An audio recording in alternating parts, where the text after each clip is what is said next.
Гендрийн тэгш байдал гэдэг бол эрэгтэй эмэгтэй ер нь хүн болж төрсөн бүх хүн эх орондоо эрэг тэгш амьдарч ажиллах тухай ур чадвар, олж авсан туршлага, альвааг харах, хандах өнцөг гэд олон талаараа ялгаатай хүмүүст төрийн үйлчилгээнд хамрагдах, төсөл хөтөлбөрийн үр шимээс хүртэх эвтэй таатай боломжийг бүрдүүлж байгаа тухай юм байна гэдгийг бид ойлгож бас хэлцгэж чадна.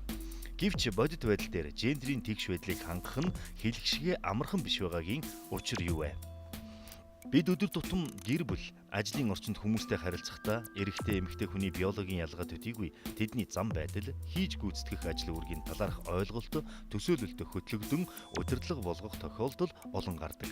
Энэхүү төсөөллийг гэр бүл, айл хөрш, ах дүү, хамаатан садан, сургууль цэцэрлэгийн орчин, хичээл, ном сонин, кино жүжиг, сүүлийн үед бол интернет гээд бүхий л их усүрээс олж авсан байдаг. Бидний цуглуулсан энэ мэдээлэл бараг л шүүл түргүй хуулагдаж насан туршийн програм болон үлддэг онцлогтой. Хэрв энэ програм цаг үедээ нийцсэн зөрчилд орохгүй байвал ажиллаад л байна.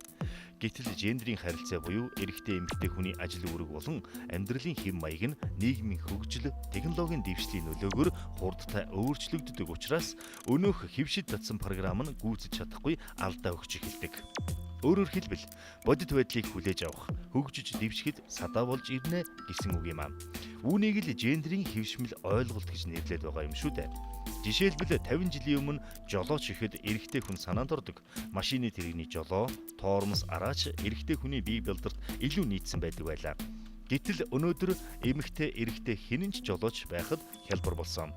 Тогооч гэхэд эмэгтэй хүнээр төсөөлдөг байсан бол өнөөдөр өндөр зэрэглэлийн эрэгтэй тогооч нар олширсоор байна.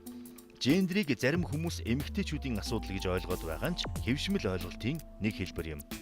Эр хүн эршүүд, эм хүн эмэгтэйлэг байх нь зам ёсны асуудал. Харин эршүүд эсвэл эмэгтэйлэг байна гэдгийг хэрхэн ойлгож тайлбарлахаас хэвшмэл ойлголт болох эсэх нь шалтгаалдаг. Энгийнээр хэлбэл эршүүд гэдгийг хээгүй гүндүүгүй янгууч биш гихчлэн ойлгосны үрээр эрүүл мэндэд анхаарахгүй байх сэтгэл зүйн хувьд дарамтанд орох асуудал эрчүүдэд түгээмэл тохиолддог. Мөн эмэгтэйлэг байна гэдгийг заавал өндөр өсгийтэй гутал өмсөх эсвэл эмзэг танхил байхтай холбож ойлгвол өөр тулан бусдад төвөгтэй байдлыг бий болгодог.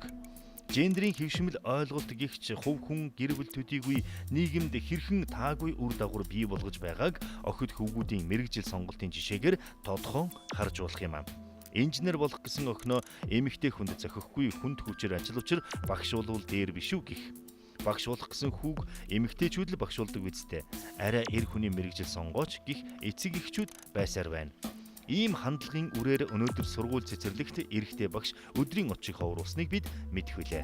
Гендрийн хэвшмэл ойлголтын талаар удирдах ажилтнууд ойлгож мэдэх нь эрэгтэй эмэгтэй хүний талаарх өөрийн ойлголт, төсөөллөөр ажилтнуудтай хандах бус харин мэдлэг, мэрэгжил, ур чадвараар нь үнэлж дүгнэхэд ач холбогдолтой билээ.